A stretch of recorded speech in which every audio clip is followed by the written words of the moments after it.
Bonjour les gens, vous voulez programmer en C? Vous voulez faire du rétro? Du C sur du rétro? C'est facile, suivez-moi.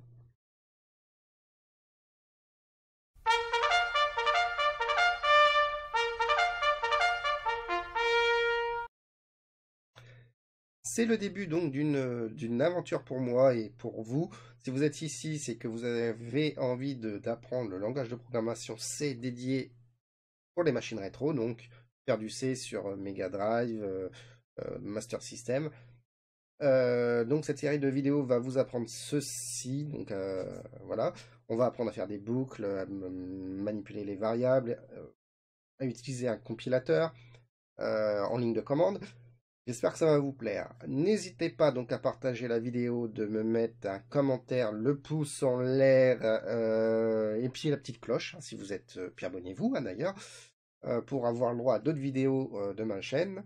On va commencer tout de suite par télécharger et installer TCC.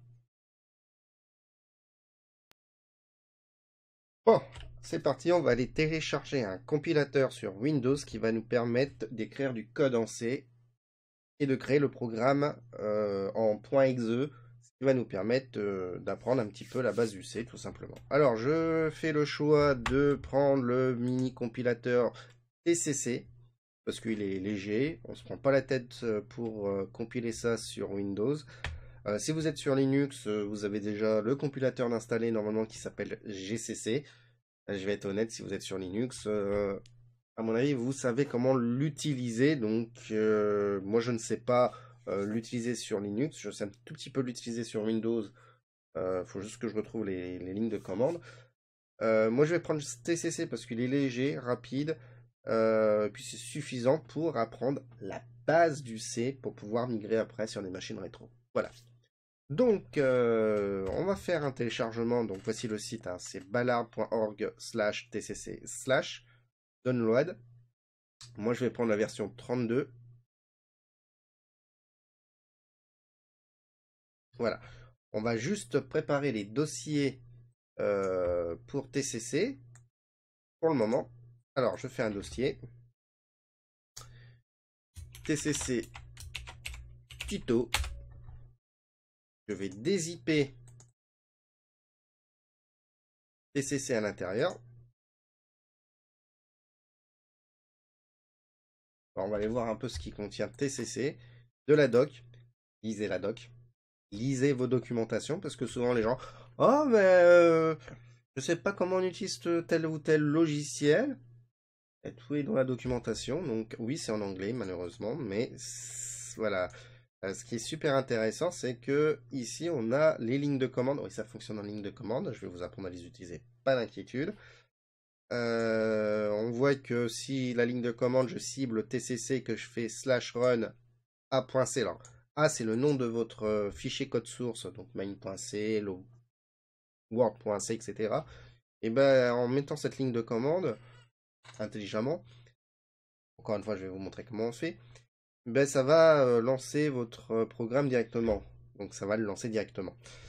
On peut voir que pour compiler directement, donc c'est tcc /o nom de votre programme que vous allez compiler, par exemple hello-world.exe, AC, BC, c'est les fichiers à compiler. Voilà.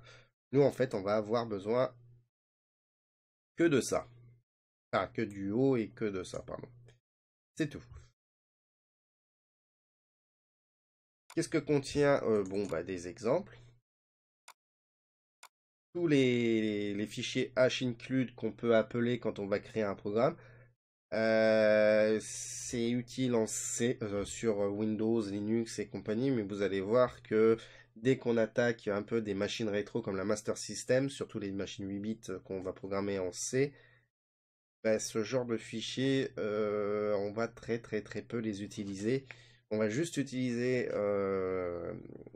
les fichiers hash du SDK que vous avez pris ou que vous avez créé ou j'en sais rien.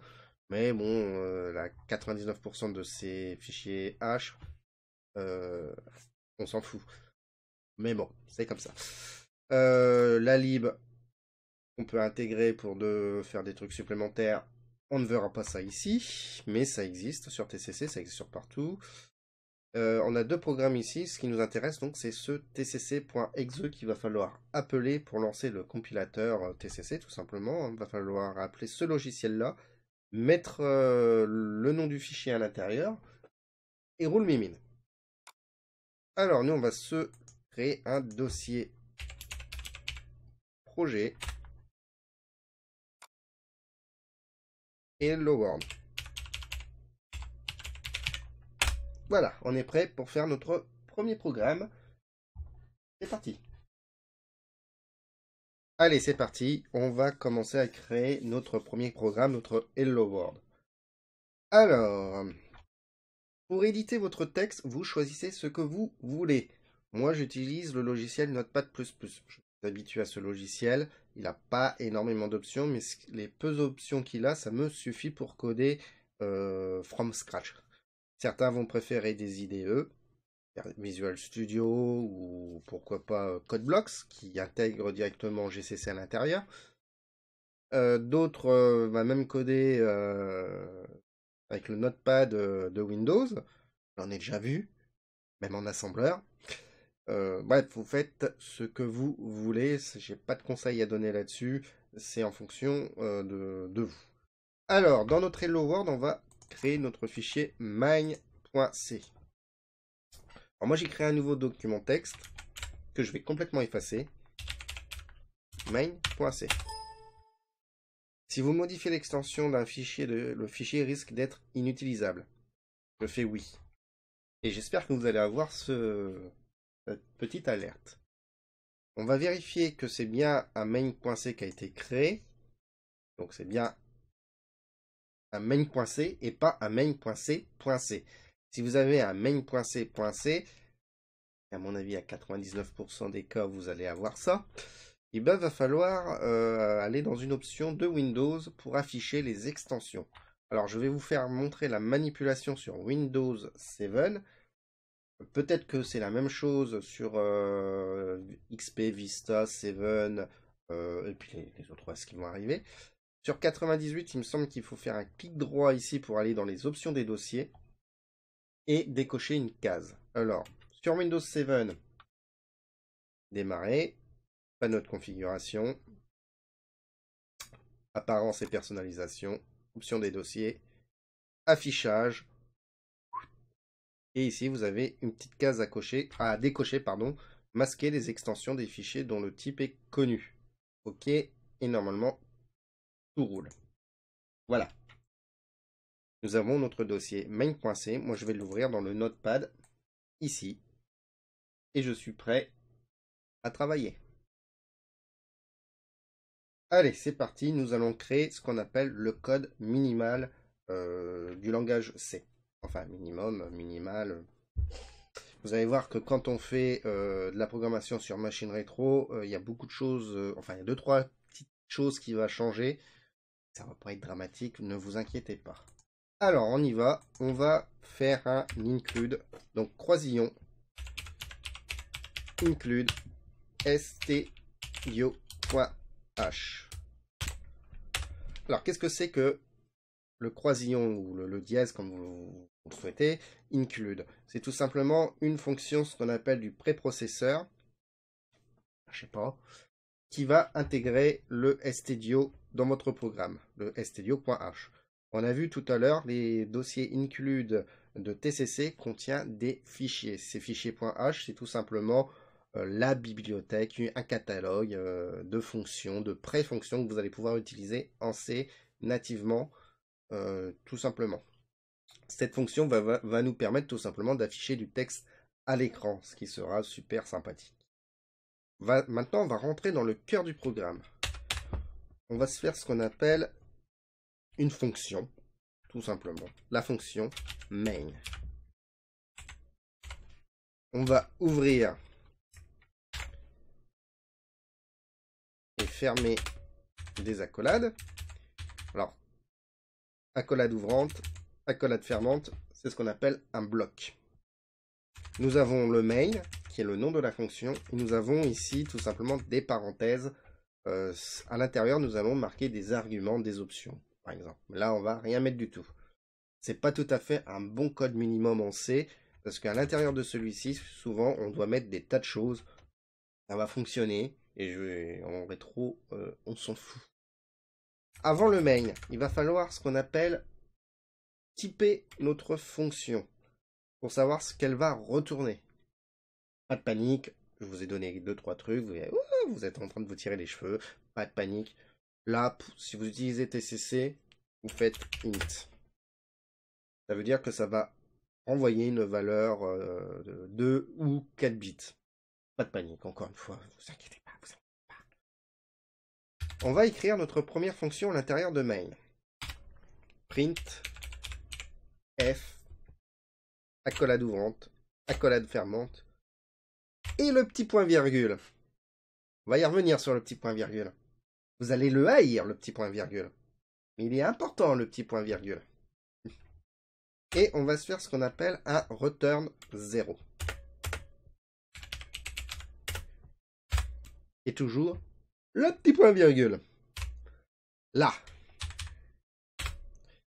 Maintenant, ce qu'on va marquer dans le printf, c'est ce qu'on va afficher à l'écran. Par exemple, je vais afficher Hello World. Ceci dit, Hello World, c'est ce qu'on appelle une chaîne de caractères. Donc, il faut le mettre entre les guillemets. Alors, les guillemets, comme ça, pas les guillemets, les apostrophes ou je sais pas quoi. Non, non, c'est deux guillemets droits. Souvent sur la case en dessous de la touche numéro 3 de votre clavier si vous êtes en AZERTY, et peut-être un clavier français, parce que les claviers belges, c'est pas encore tout à fait pareil. Bref, vous cherchez sur votre clavier, vous avez des omlaut. Non, c'est pas omlaut, je confonds toujours. Bref, c'est des guillemets. Là, on a un code qui normalement doit fonctionner. On va passer à l'étape de la compilation. Alors, je sauvegarde mon fichier, et c'est parti pour faire le fichier de compilation. Alors, je suis dans le dossier Hello World. Nous allons recréer un nouveau document texte. On va effacer son contenu et par exemple, on va l'appeler compilation. .bat. On va se créer un petit fichier bat. Voilà. Il va être important le fichier bat. Alors, je vais vous apprendre à compiler comme ça. Vous allez voir, c'est très pratique. Ça évite de rentrer dans les lignes de commande de Windows, de Linux ou de je sais pas quoi. Enfin là, c'est pour Windows, bien sûr. Ça va vous simplifier la vie. Après, plus tard, vous apprendrez à faire des Makefile, enfin des tonnes de choses en fonction de votre organisation. Mais pour faire ce qu'on a à faire, c'est vraiment suffisant. Alors, ce qu'on va faire, c'est qu'on va aller appeler le compilateur TCC. Vous voyez, dans le dossier TCC ici, c'est ça qu'on doit appeler. Donc, on est là, on revient une fois, deux fois en arrière, dossier TCC, logiciel TCC. On va écrire une fois en arrière, donc deux petits points anti-slash, deux fois en arrière. On rentre dans le dossier, TCC, et on appelle le logiciel tcc.exe par exemple. Hop. Maintenant, on va créer notre exécutable. On va l'appeler par exemple. Alors, c'est O minuscule hello.exe. Et maintenant, on va tout simplement appeler le fichier main.c. Main.c. .c, on a dit. Voilà. Moi, j'ai l'habitude de mettre une petite pause ici, ce qui me permet de lire ce qui est affiché. Voilà. Là, c'est bien. Alors, ce qu'on va faire, on va double-cliquer sur compilation.bat. Voilà, ça fait main.c. Le hello, il est créé. On va cliquer dessus. Eh ben ça fonctionne pas. Enfin, si ça fonctionne. Mais c'est rapide. On n'a pas le temps de voir. Et bah on va modifier tout ça. Allez, on va tout faire en ligne de code, comme ça vous allez apprendre un petit peu à manipuler des lignes de code dans un fichier BAT, c'est super important. Alors, ce qu'on va faire en premier, c'est qu'on va virer toutes les textes qui affichent quand on n'en a pas besoin. On va se faire un echo off. Je vais vous montrer ce que ça fait. Vous voyez, il n'y a plus rien qui s'affiche, juste le echo off, puis les fonctions propres au point .bat. C'est déjà plus propre. Maintenant, ce qu'on va faire, c'est tout simplement lancer en ligne de commande notre hello.x. Si on le lance comme ça, ben, ça se ferme assez rapidement. C'est normal, je vais vous montrer après une deuxième méthode. Enfin, une méthode, vous allez voir. Dans notre compilation.bat, bon, on va tout simplement appeler, après la pause, pardon, hello.exe. On va sauvegarder, on va compiler, ça se ferme. Vous avez vu un petit peu le mot hello world apparaître. Bon, on va remettre un pause, hein, tout simplement. Voici une petite pause. Une pause, pardon. On compile. Hello world. Oh, c'est collé. Mais le hello world s'est affiché. C'est bien. Alors, on va décoller tout ça. Il n'y a pas de souci. Alors, pour décoller, on va faire tout simplement... On va se mettre un anti-slash N. Ce qui permet d'avoir des sauts de ligne. Compilation. Et voilà, on a Hello World qui s'affiche. Alors, je vais vous montrer qu'on peut changer, bien sûr.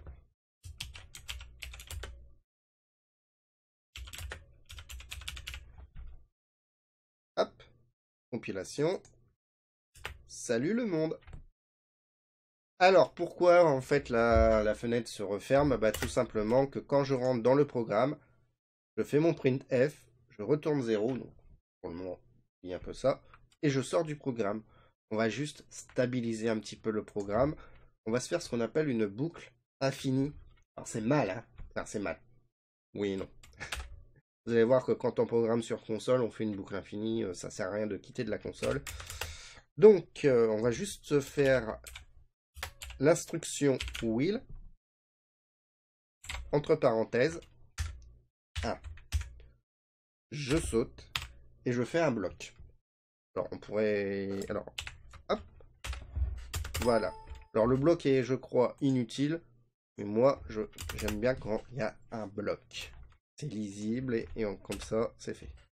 Là, c'est une boucle infinie sans rien à l'intérieur, c'est le mal. Mais pour l'exemple, c'est très bien. Je sauvegarde, je compile. Alors vous allez voir que là, je vais avoir...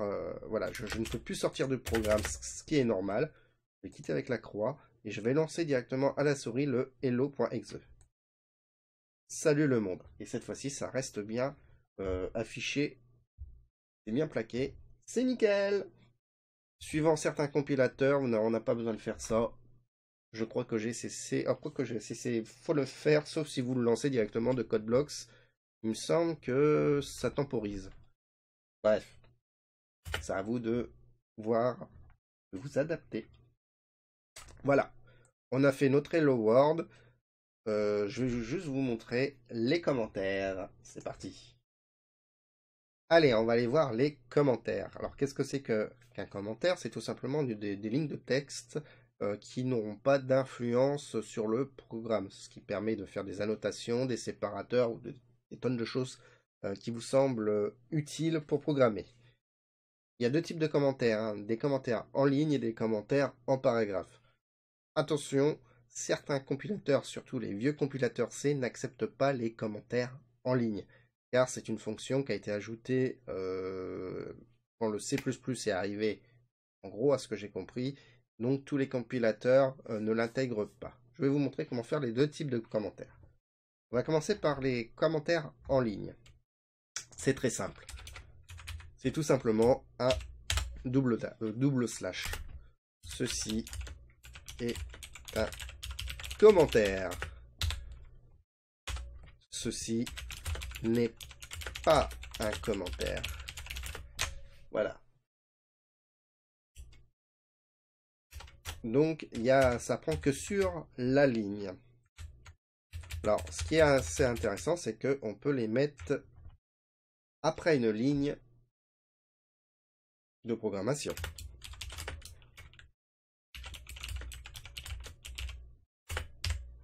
Vous allez voir, je vais compiler, ça va marcher. Je ne vais pas montrer les erreurs, juste après je vais vous montrer les erreurs. Voilà, j'ai pas d'erreur qui s'affiche. Et je n'ai pas viré la wheel. Je vais virer la wheel. Hop là. Maintenant, je vais vous montrer le deuxième type de commentaires, ce qui est les commentaires en paragraphe. Et sur les vieux compilateurs, il n'y a que ça qui fonctionne. Les très vieux compilateurs. C'est un slash, la petite étoile, et pour fermer, c'est étoile, le slash.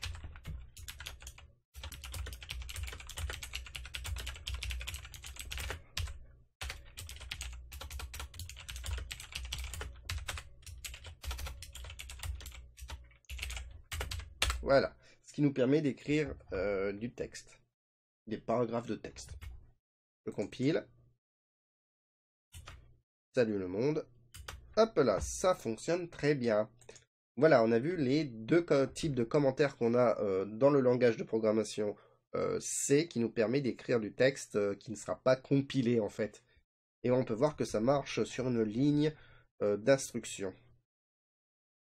C'est pour ça que le point-virgule est super intéressant. On en reparlera un petit peu plus dans d'autres vidéos, pourquoi il y a un point-virgule et en quoi c'est intéressant de finir des instructions avec des points-virgules.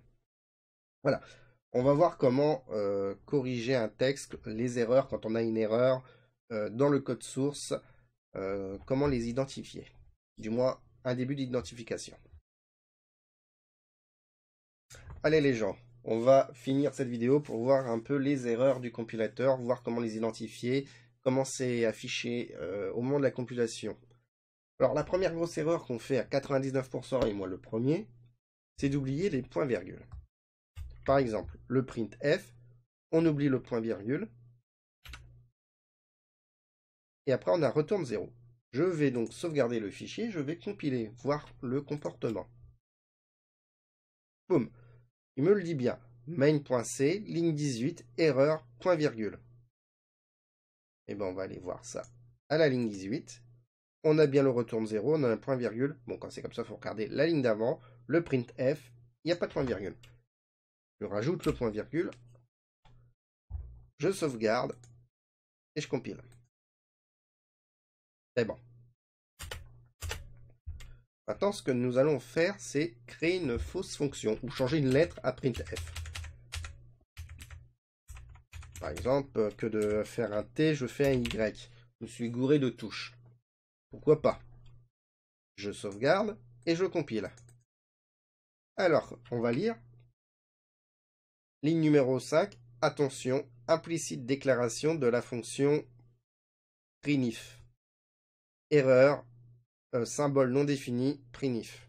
Alors, on va décrypter un petit peu tout ça. Il y a déjà un warning. Alors, il faut savoir que dans le langage C, il y a deux types d'erreurs. Il y a les warnings. Le compilateur va laisser passer. C'est juste, attention, il y a quelque chose qui ne va pas ici. Alors, soit, comme là, c'est une lettre qui a changé, mais que ça peut passer. Soit des fois, c'est une mauvaise affectation de valeur dans une variable, ou quelque chose qui ne va pas. Et on a, mais le fichier sera compilé. S'il n'y a que des warnings, votre fichier exécutable sera bien compilé. On a les types erreurs. Les erreurs, ça, il n'en veut pas, il les dégage. Une fois que tu as une erreur, vous avez une erreur, votre fichier n'est pas compilé. Là, mon fichier ne sera pas compilé. Et il me dit que c'est un problème avec le symbole prinif, tout simplement. Donc c'est lié, hein. Les deux là sont liés. Voilà. Voilà comment on gère un peu les erreurs. Donc on va regarder un petit peu, hein. Je vais mettre un printf, je remets le truc. Et c'est bon. Voilà comment on gère un petit peu les erreurs. C'est très très simple. faut juste savoir lire et retrouver un peu tout ça. Alors des fois c'est un peu casse-tête, mais ça se fait très bien. C'est pour ça que le langage C est très bien. Il n'est pas permissif ou trop permissif, on va dire. Et dès qu'il y a quelque chose qui va pas, il vous le dit. Chose que des fois... Bref, on verra bien ça plus tard. Merci d'être encore là. On a fini le premier tuto, donc je suis super content. J'espère que ça vous plaît. Donc on a appris quand même pas mal de choses. Donc installer le compilateur, à utiliser quelques lignes de commande de base, mais c'est toujours bien. On a vu un peu le fichier BAT qui va vous simplifier la vie pour compiler. On a vu le code minimum, qui sera pas le code minimum des autres sur machine rétro, mais c'est pas grave. Le Hello World, hein, afficher un peu du texte à l'écran, malheureusement, bah, il y a de très peu de chances que vous l'utilisez sur Mega Drive, Master System ou je sais pas quoi encore. Ça, on l'utilisera pas, mais j'ai besoin de vous l'enseigner sur Windows PC, enfin sur un PC actuel, pour pouvoir comprendre quelques manipulations comme les variables, parce qu'on va beaucoup utiliser de variables et des valeurs numériques pour comprendre ce qu'on fait en C. Voilà. Je tiens aussi encore une fois à signaler que ce que je vais vous enseigner ici, ce que je vais vous montrer ici, ce n'est pas propre, entre guillemets. J'en vois certains qui vont se dire, mais non, mais c'est sale ce que tu fais. Oui, ça va être sale, mais c'est pas grave. On n'est pas là pour...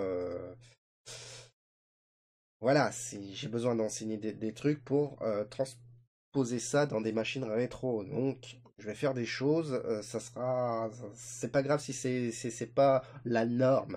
Voilà, hein. Donc je le tiens à signaler. Ceux qui maîtrisent déjà le C, bah, mes vidéos, bah, c'est pas important de les regarder, vous savez déjà tout et vous allez savoir euh, aller sur des machines rétro ou pas. Mais je fais ça vraiment pour les personnes qui veulent débuter tout simplement en C avec ma méthode. Il y a d'autres cours en C qui sont aussi intéressants. Allez voir les cours de Michel Louvet. J'avais vu aussi un autre truc qui était assez sympathique, mais j'ai plus les liens. Faudrait que je retrouve. Bref, il y a plein de choses, plein de cours sur Internet avec des méthodes différentes d'apprentissage. Je tiens à signaler que choisissez la méthode d'apprentissage qui vous convient le plus. Voilà, bon, je vous embête pas plus pour aujourd'hui sur cette vidéo qui est déjà assez longue, je crois. Ça fait super plaisir. Et bah, la deuxième vidéo, on va commencer à trifouiller les variables en espérant que ça va vous plaire. Bisous tout le monde!